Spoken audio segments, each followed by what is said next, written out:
Hey everyone, welcome back. So if you're an Outlook user, you might have had a really frustrating moment recently. That moment where a super important app just dies.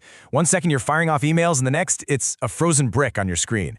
Well, today we're going to get into exactly why that happened and how Microsoft scrambled to fix it. So let me just ask you straight up. Has your Outlook been giving you the silent treatment lately? Freezing up out of nowhere? If so, you are definitely not alone.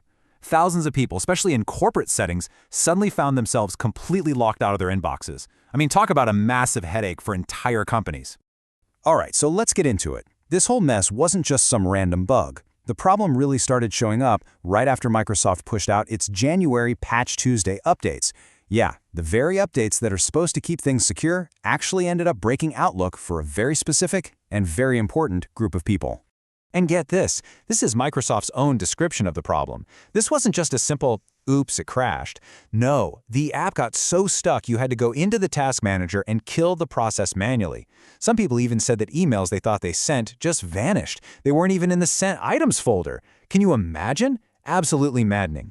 So what was the deal here? What was the trigger? Well, Microsoft's engineers dug in and found it was this weird, very specific combination of things. It wasn't just the update, and it wasn't just Outlook on its own. It was all about how Outlook was talking to something we all use constantly now, cloud storage. Let's break down this perfect storm. Okay, first, we got to talk about something called a PST file. Just think of it as your own personal email vault, a file that holds all your messages right on your computer. In a lot of businesses, these files are absolutely essential for backing things up and getting to your email when you're offline. It's kind of this old-school workhorse of the corporate world, and IT departments rely on it. And boom, here it is. This is the recipe for the disaster. The problem only happened when you had these three things together. You installed that January update, you were using one of those PST files, and this is the key, that PST file was saved in a cloud service like OneDrive or Dropbox. A new update created some kind of conflict, and Outlook would just seize up the moment it tried to access that file in the cloud. So the really important thing to know is that this bug didn't hit everyone, not by a long shot. It was super targeted.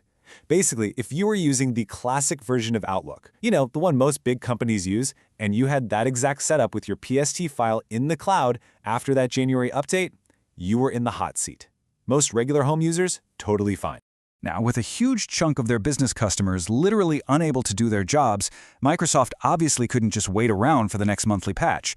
They had to move, and they had to move fast. So they deployed a rapid emergency fix. They did this using what's called an out-of-band update, or OOB for short. You can just think of it as an emergency patch. Instead of waiting for the usual Patch Tuesday, they push out a fix right away because the problem is just too big to let it sit. It's pretty much the software version of calling 911. So Microsoft shot out a whole series of these emergency updates. Each one has a specific KB number, as you can see here, covering every affected version of Windows, from Windows 10 and 11 all the way to Windows Server. You could grab these either through the normal Windows update or by going directly to the Microsoft download catalog if you were in a hurry. Okay, that brings us to the most practical part of all this. What does it actually mean for you? Do you need to drop everything and go install this update right now? Let's walk through the action plan. The advice from Microsoft on this is actually really clear and simple, which is nice. You only need to install this emergency update if you are actually seeing this exact problem. So if you use classic Outlook, you keep your PST files in the cloud, and your app is freezing up, then yes, go get this fix. If that doesn't sound like you, you can just relax and wait.